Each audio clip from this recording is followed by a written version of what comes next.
Hello and welcome to confidence commerce classes. Myself Vivek Gupta. बच्चों, हम लोग कंडक्ट कर रहे हैं इंश्योरेंस एक्ट 1938 और आज इस एक्ट की ये लास्ट वीडियो, हम लोग लास्ट टॉपिक पहुंच गए। और इस लास्ट वीडियो में बच्चों हम लोग आज छोटे छोटे 3 टॉपिक डिस्कस करने जा रहे हैं। ठीक है, तो सबसे पहले हम लोग डिस्कस करेंगे बच्चों आज के 2 टेक्निकल टॉपिक जो कि होगा डबल इंश्योरेंस और री इंश्योरेंस। डबल इंश्योरेंस और री इंश्योरेंस बच्चों, इंश्योरेंस के फील्ड में ये बहुत ही इंपॉर्टेंट टर्म्स होता है कि डबल इंश्योरेंस क्या होता है और री इंश्योरेंस क्या होता है और इन दोनों में डिफरेंस क्या है। तो सबसे पहले बच्चों यहीं से स्टार्ट करते हैं। बच्चों, डबल इंश्योरेंस जिसको हिंदी में आप बोलते हैं दोहरा बीमा। क्या बोलता हूं? दोहरा बीमा। बच्चों, डबल इंश्योरेंस का जब मीनिंग में बच्चों से पूछता हूं तो कई बार जवाब ये आता है, इसका डबल इंश्योरेंस का मतलब होता है कि हमने एक ही चीज का 2 बार इंश्योरेंस करा लिया, जबकि एक्चुअली इसकी ये मीनिंग नहीं होती। बच्चों, डबल इंश्योरेंस का मतलब होता है जब हम किसी भी चीज का इंश्योरेंस 2 या 2 से ज्यादा कंपनियों से करा लेते हैं, जिसे बोलते हैं डबल इंश्योरेंस। ये होता है डबल इंश्योरेंस जब हम किसी एक ही सब्जेक्ट मैटर का इंश्योरेंस 2 या 2 से ज्यादा कंपनियों से करा ले तो वो हो जाता है डबल इंश्योरेंस। जैसे मानिए बच्चों, हमारे पास एक प्रॉपर्टी है 1 लाख रुपए की, ठीक है, और हमने इस 1 लाख रुपए की प्रॉपर्टी का इंश्योरेंस मान लीजिए 3 अलग अलग कंपनियों से कराया। कैसे कि ए कंपनी से कराया मान लीजिए 40,000, बी कंपनी से कराया 40,000 और सी कंपनी से करा लिया मान लीजिए 20,000 और इस तरह से हमारी 1 लाख की प्रॉपर्टी इंश्योर हो गई। तो ये क्या हो गया? Double insurance. तो ऐसे मामले बच्चों, मान लीजिए अगर उस प्रॉपर्टी में आग लग गई, लॉस हो गया, डैमेज हो गया, तो तीनों कंपनियों से हमको क्लेम मिलेगा। और कैसे मिलेगा? उनकी पॉलिसी अमाउंट के प्रपोर्शन में, यानी ए देगा 40,000, बी देगा 40,000 और सी देगा 20,000। तो मिलाकर आपको 1 लाख रुपए का क्लेम यहां पर मिल जाता है। अब सोचना बच्चों, हम किसी भी प्रॉपर्टी का इंश्योरेंस 2 कंपनी से कराए, 4 कंपनी से कराए, 10 कंपनी से कराए, एक बात बच्चों हमेशा याद रखिएगा कि इंडेमनिटी का जो रूल है वो ऑलवेज अप्लाई होता है। यानी आपने पढ़ा था पिछले टर्म में कि इंडेमनिटी का रूल कहता है कि जितने का लॉस होता है एक्चुअल में क्लेम उतने का ही मिल पाता है। मान लीजिए बच्चों, इसी एग्जाम्पल में मानिए हमने 1 लाख रुपए प्रॉपर्टी का इंश्योरेंस 3 कंपनी से करा लिया इस तरीके से। अब सपोज करिए कि बच्चों लॉस केवल 20,000 रुपीज का हुआ। एग्जाम्पल लो, लॉस हुआ लेकिन पार्टली लॉस हुआ, केवल 20,000 रुपीज का लॉस हुआ। सोचो क्या ऐसा होगा क्या कि 20,000 रुपए का लॉस हुआ तो 20,000 रुपीज हम ए से भी ले लें, 20,000 रुपए बी से ले लें और 20,000 रुपीज हम सी से भी ले लें। क्या ऐसा हो सकता है? क्या नहीं हो सकेगा। सोचो अगर ऐसा हो जाए तब तो हम प्रॉफिट पर आ गए कि लॉस हुआ 20,000 रुपीज का और हम क्लेम पा जाएंगे 60,000 रुपीज का, तब तो प्रॉफिट पर आ गए ना। और इंश्योरेंस का ऑब्जेक्ट प्रॉफिट देना नहीं होता। ये चीज हमने तो पिछली वीडियो में पढ़ा था कि इंश्योरेंस का ऑब्जेक्ट होता है केवल लॉस को कवर करना। तो बच्चों ऐसे केस में जब पार्टी लॉस होता है तो तीनों कंपनियां मिलकर क्लेम देंगी।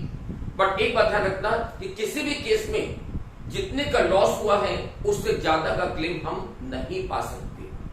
तो क्लेम आपको कैसे मिल पाएगा कि ये तीनों कंपनियां अपनी पॉलिसी अमाउंट के प्रपोर्शन में हमको क्लेम देती है। मैं कहूंगा पॉलिसी अमाउंट कितना है यहाँ पर 40,000, 40,000, 20,000।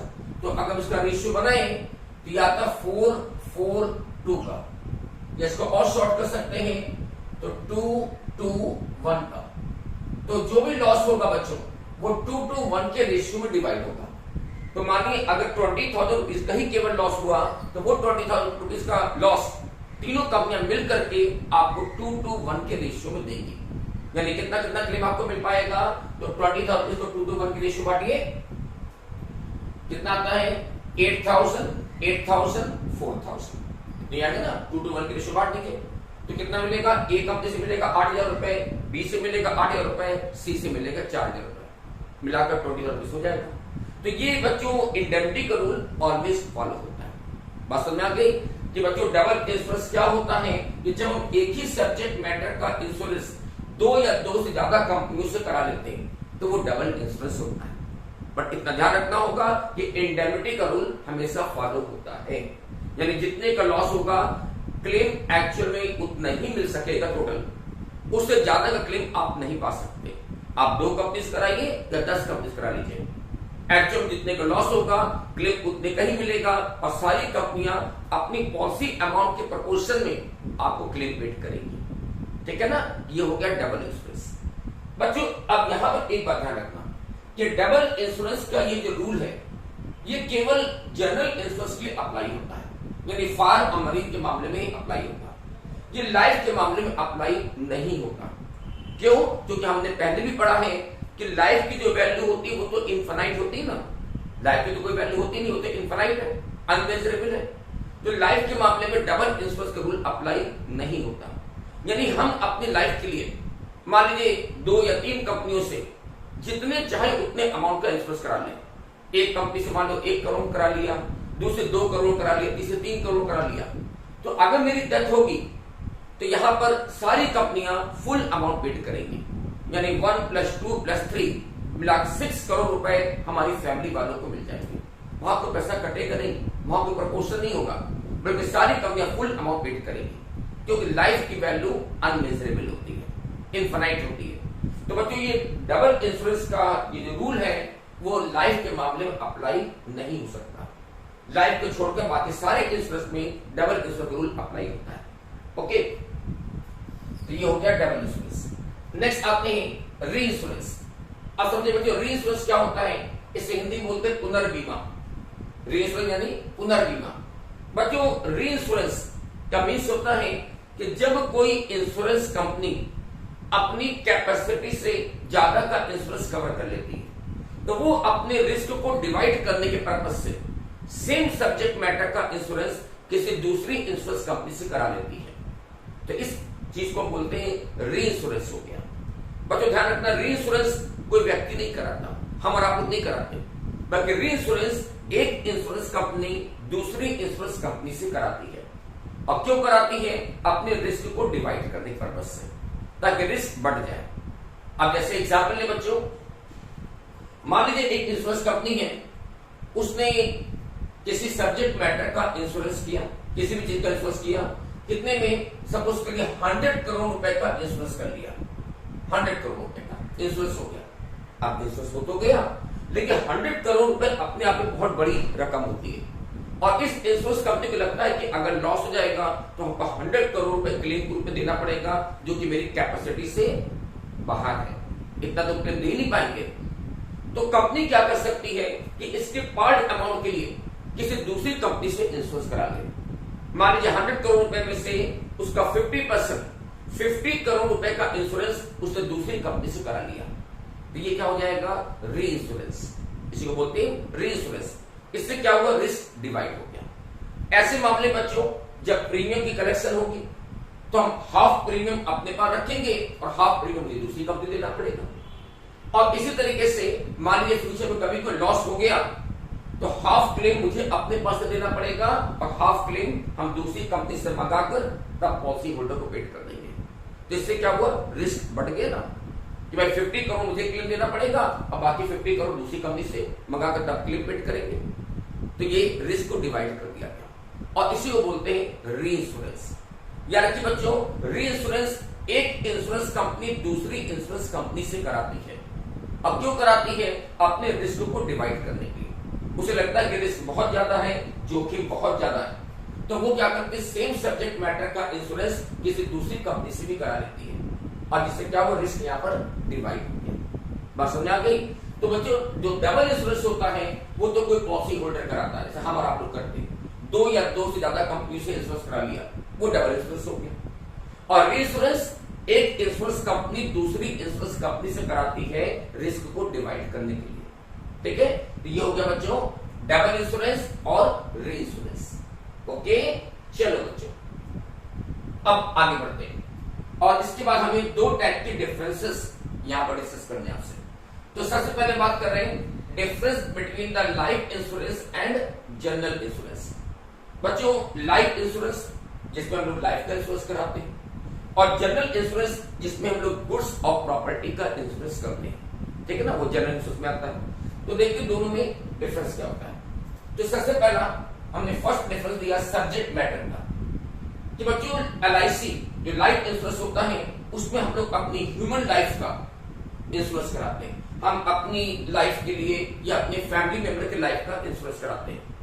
जबकि जनरल इंश्योरेंस के मामले में हम लोग गुड्स या प्रॉपर्टी का इंश्योरेंस करते हैं। मेरा अपना कोई मकान है, मेरी शॉप है, मेरी गाड़ी है, मेरी कार है, मेरे पास स्टॉक है, गुड्स है, हम उसी का इंश्योरेंस कराते हैं, वो जनरल इंश्योरेंस में आता है। ठीक है, चलो नेक्स्ट पीरियड। बच्चों जो लाइफ इंश्योरेंस होता है वो लॉन्ग पीरियड के लिए होता है, यानी लाइफ इंश्योरेंस जो कराते हैं 10 साल 15 साल या 20 सालों के लिए कराया जाता है, तो वो लॉन्ग पीरियड के लिए होता है। जबकि जनरल इंश्योरेंस जो होता है वो जनरली 1 ईयर के लिए होता है। जनरल इंश्योरेंस के लिए जो भी पॉलिसी ली जाती है वो जनरली 1 ईयर की पॉलिसी होती है और हर साल मुझे उसको रिन्यूअल कराना पड़ता है। ठीक है, चलो नेक्स्ट डिफरेंस आता है investment and protection. Investment and protection कि बच्चों लाइफ इंश्योरेंस जो कराया जाता है वो इन्वेस्टमेंट और प्रोटेक्शन दोनों के पर्पज से होता है।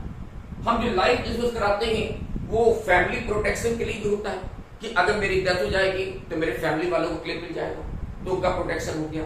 और साथ ही साथ लाइफ इंश्योरेंस बच्चों हम लोग अपने लिए भी कराते हैं, अपनी ओल्ड एज के लिए, यानी ये इन्वेस्टमेंट के पर्पज से भी किया जाता है।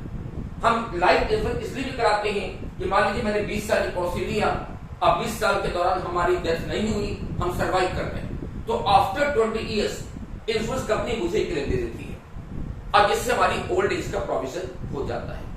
तो LIC इन्वेस्टमेंट के पर्पज से भी होता है ओल्ड एज के लिए और वो फैमिली प्रोटेक्शन के लिए भी होता है। ओके, जबकि जो जनरल इंश्योरेंस होता है बच्चों वो केवल प्रोटेक्शन के लिए होता है, वो इन्वेस्टमेंट के पर्पज से नहीं होता, क्योंकि जनरल इंश्योरेंस के मामले में जब लॉस होगा तभी क्लेम मिलेगा और लॉस नहीं होता तो वो कोई क्लेम नहीं मिलता। तो ये इन्वेस्टमेंट के पर्पज से नहीं हो सकता, ये केवल प्रोटेक्शन के लिए होता है कि अगर लॉस होगा तो इंश्योरेंस कंपनी से क्लेम मिल जाता है। Next principle of indemnity. बच्चों ये रूल हम लोग ने पिछली वीडियो पढ़ा था कि इंडेमनिटी का रूल क्या कहता है कि अगर लॉस होता है तभी क्लेम मिलेगा और जितने का लॉस होगा उतना ही क्लेम मिलेगा, उससे ज्यादा क्लेम नहीं मिल सकता। बच्चों ये इंडेमनिटी का जो रूल होता है वो LIC यानी लाइफ इंश्योरेंस के लिए अप्लाई नहीं होता, क्योंकि लाइफ के लिए आपको अनलिमिटेड अमाउंट का इंश्योरेंस करा सकते हो और अगर डेथ हो जाएगी तो पूरे अमाउंट का क्लेम वहां पर फैमिली वालों को मिलता है। तो लाइफ के मामले में इंडेमनिटी का रूल अप्लाई नहीं होता। ये इंडेमनिटी का जो रूल है वो जनरल इंश्योरेंस के मामले में अप्लाई होता है, यानी जब आप कोई गुड्स या प्रॉपर्टी का इंश्योरेंस कराओगे तो वहां इंडेमनिटी रूल अप्लाई होगा। लाइफ के मामले में इंडेमनिटी रूल फॉलो नहीं होता। Next principle of subrogation. अब बच्चों ये चीज हमने पिछली वीडियो पढ़ाई थी कि सब्रोगेशन का रूल क्या कहता है, अगर नहीं पढ़ा तो पहले पिछली वीडियो देख लो, तो मैंने वहां समझाया भी था कि सब्रोगेशन का जो रूल होता है वो लाइफ इंश्योरेंस पर अप्लाई नहीं होता, ये केवल जनरल इंश्योरेंस यानी फार और मरीन के मामले में ही अप्लाई होता है, जहां पर हम लोग गुड्स या प्रॉपर्टी का इंश्योरेंस कराते हैं। ओके, और लास्ट में दिया एक्ट। तो बच्चों LIC के लिए हमारे इंडिया में एक एक्ट चलता है LIC एक्ट 1956, जबकि जनरल इंश्योरेंस के मामले में जो एक्ट चलता है दैट इज GIC एक्ट 1972। ठीक है, तो ये डिफरेंस बताते हैं बच्चों लाइफ इंश्योरेंस और जनरल इंश्योरेंस के मामले में। ओके, अब इसी तरीके से बच्चों हमने यहां पर एक और डिफरेंस दिया है। अब वो इस बार दिया है कि लाइफ इंश्योरेंस, फायर इंश्योरेंस और मरीन इंश्योरेंस, इन तीनों में क्या डिफरेंस बताता है। वैसे जनरली बच्चों ये डिफरेंस लिखने को यहां पर एग्जाम में तो नहीं आएगा, बट ये डिफरेंस मैं इसलिए बताता हूं ताकि आपको तीनों का अलग अलग क्राइटेरिया पता चल जाए कि तीनों वास्तव में डिफरेंस होता क्या है। लाइफ, फायर और मरीन, इन तीनों में बेसिकली डिफरेंस है क्या। तो देखो बच्चों, सबसे पहले इसके ऑब्जेक्ट पर आते हैं कि लाइफ इंश्योरेंस क्यों कराया जाता है। वो फैमिली प्रोटेक्शन और इन्वेस्टमेंट दोनों के पर्पज से होता है। वो अभी हमने देख भी लिया था कि लाइफ इंश्योरेंस जो होता है वो इन्वेस्टमेंट के पर्पज से भी होता है और फैमिली प्रोटेक्शन के लिए भी होता है। जबकि फायर इंश्योरेंस जो कराया जाता है वो फायर से होने वाले रिस्क को कवर करने के लिए होता है कि अगर मुझे लगता है कि मेरे मकान में, मेरी शॉप में, मेरी फैक्ट्री में आग लग सकती है तो उसके लिए हम लोग फायर इंश्योरेंस पॉलिसी करा लेते हैं। इसी तरह से मरीन इंश्योरेंस जो होता है वो कराया जाता है सी पेरिस के लिए, यानी अगर मुझे लगता है कि हमारा जो इंपोर्ट एक्सपोर्ट का बिजनेस हो रहा है तो सी में बहुत से रिस्क हो सकते हैं, शिप जो है हमारी समुद्र में डूब सकती है, हमारा माल डैमेज हो जाएगा, गुड्स का लॉस हो जाएगा, तो उसके लिए हम लोग क्या करते हैं, मरीन इंश्योरेंस कराते हैं। वैसे बच्चों आपके नॉलेज के लिए बता दें कि जो मरीन इंश्योरेंस होता है, समुद्री बीमा, उसमें हम लोग बेसिकली 3 चीजों का इंश्योरेंस कराते हैं, जिसको बोलते हैं subject matter of marine insurance. वो 3 चीजें क्या क्या चीजें होती है? तो नंबर 1 शिप का इंश्योरेंस होता है, जहाज का। नंबर 2 गुड्स यानी कार्गो का इंश्योरेंस होता है, जो माल हम शिप पर लोड करते हैं। और नंबर 3 हम फ्रेट का इंश्योरेंस कराते हैं, भाड़े का। ठीक है, तो जहां तक मरीन इंश्योरेंस की बात है, वहां 3 चीजों का इंश्योरेंस होगा। शिप का इंश्योरेंस होता है, कार्गो यानी गुड्स का इंश्योरेंस होता है, और तीसरा फ्रेट यानी भाड़े का इंश्योरेंस होता है। ठीक है, तो ये हो गया ऑब्जेक्ट के बारे में। नेक्स्ट पॉइंट, इंश्योरेबल इंटरेस्ट यानी बीमा योग्य हित का सिद्धांत। बच्चों, हमने पिछली वीडियो पढ़ा था कि जहां तक इंश्योरेबल इंटरेस्ट की बात है, तो ये इंश्योरेबल इंटरेस्ट लाइफ इंश्योरेंस के मामले में कब होना चाहिए?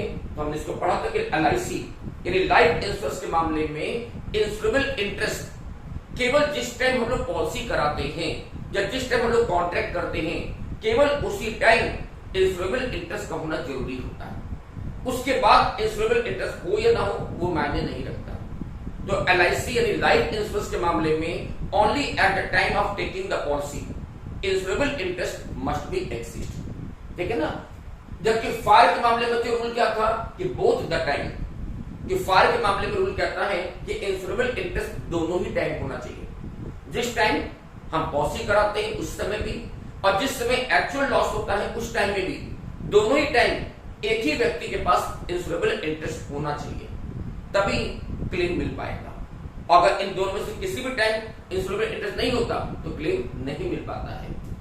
जबकि बच्चों मरीन के मामले में रूल क्या था कि जब एक्चुअल लॉस होता है उस टाइम देखा जाता है कि इंश्योरेबल इंटरेस्ट किसके पास है, और जिसके पास उस टाइम इंश्योरेबल इंटरेस्ट होता है उसको क्लेम यहां पर मिल जाता है। तो जहां तक मरीन की बात है, मरीन का जो रूल है वो लाइफ का जस्ट उल्टा चलता है कि मरीन के मामले में जब एक्चुअल लॉस होगा उस टाइम इंश्योरेबल इंटरेस्ट होना जरूरी होता है।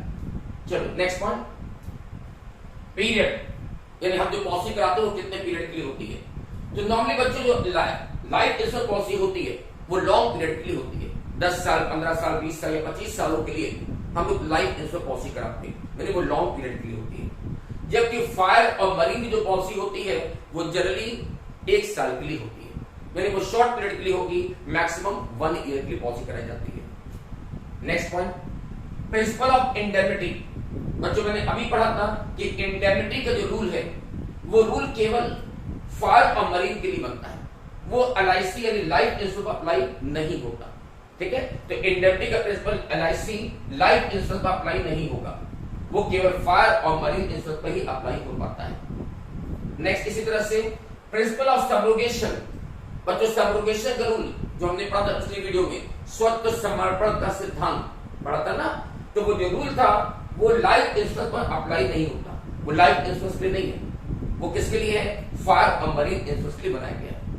Okay, next, surrender value is very important कि बच्चों लाइफ इंश्योरेंस के मामले में हम लोग सरेंडर वैल्यू पा सकते हैं। ये सरेंडर वैल्यू क्या होती है समझना, कि लाइफ इंश्योरेंस बच्चों जो होती है ना वो लॉन्ग पीरियड के लिए होती है, 10 साल 15 या 20 सालों के लिए होती है। अब मान लीजिए हमने लाइफ इंश्योरेंस पॉलिसी करा लिया, लेकिन कुछ सालों बाद मुझे लगता है कि हम पॉलिसी आगे नहीं चला पाएंगे किसी वजह से, या नहीं चलाना चाहते, तो हम उस पॉलिसी को सरेंडर कर सकते हैं। सरेंडर करने का मतलब वो पॉलिसी आप इंश्योरेंस कंपनी को रिटर्न कर दीजिए, अब बदले में इंश्योरेंस कंपनी उस टाइम पॉलिसी की जो भी वैल्यू होगी उसे कैलकुलेट करेगी और वो पैसा आपको रिफंड हो जाएगा, पैसा वापस मिल जाता है। इसको बोलते हैं सरेंडर वैल्यू। लेकिन सरेंडर वैल्यू पाने के लिए एक शर्त, एक कंडीशन ये है कि आपने पॉलिसी कम से कम 5 साल चलाई हो। अगर 5 साल से पहले सरेंडर करोगे तो कोई पैसा आपको रिटर्न नहीं होता। 5 साल तक कम से कम पॉलिसी चलाई हो, तो उसके बाद अगर पॉलिसी सरेंडर करेंगे तो आपको सरेंडर वैल्यू वहां पर मिलती है। लेकिन ये सरेंडर वैल्यू बच्चों केवल LIC लाइफ इंश्योरेंस के मामले में ही हो सकती है, बाकी फायर और मरीन के मामले में कोई सरेंडर वैल्यू नहीं हो सकती, क्योंकि वो केवल 1 ही साल के लिए तो होती है। अब जो प्रीमियम होता है वो भी लमसम एक ही बार जमा किया जाता है, तो फायर और मरीन के मामले में कोई सरेंडर वैल्यू नहीं मिल सकता। सरेंडर वैल्यू केवल लाइफ इंश्योरेंस के लिए होता है, जो कि लॉन्ग पीरियड के लिए करा जाता है। और लास्ट में आपको दिया बच्चों पेमेंट ऑफ प्रीमियम। ये जो प्रीमियम का पेमेंट होता है, प्रीमियम वो लाइफ इंश्योरेंस के मामले में इंस्टॉलमेंट बेसिस पर जनरली दिया जाता है। यानी आप यहां पर जो प्रीमियम देते हो मंथली, क्वार्टरली या एनुअली प्रीमियम देते रहते हैं। जबकि फायर और मरीन के मामले में जो प्रीमियम दिया जाता है वो लमसम यानी एक बार में दिया जाता है। तो ये था बच्चों difference between the life insurance, fire insurance और मरीन इंश्योरेंस। तो इसके साथ ही बच्चों हमारा ये चैप्टर इंश्योरेंस एक्ट कंप्लीट हो गया। होप सो आपको बहुत अच्छा लगा ये चैप्टर समझने में और अच्छे से समझ में भी आ गया आपको। बट फिर भी अगर कोई डाउट है, कोई प्रॉब्लम्स है तो क्लास में आकर आप डिस्कस करेंगे। ओके बच्चों, तो हम अपनी वीडियो यहां पर स्टॉप करने जा रहे हैं आपसे। Good day, thank you and best of luck.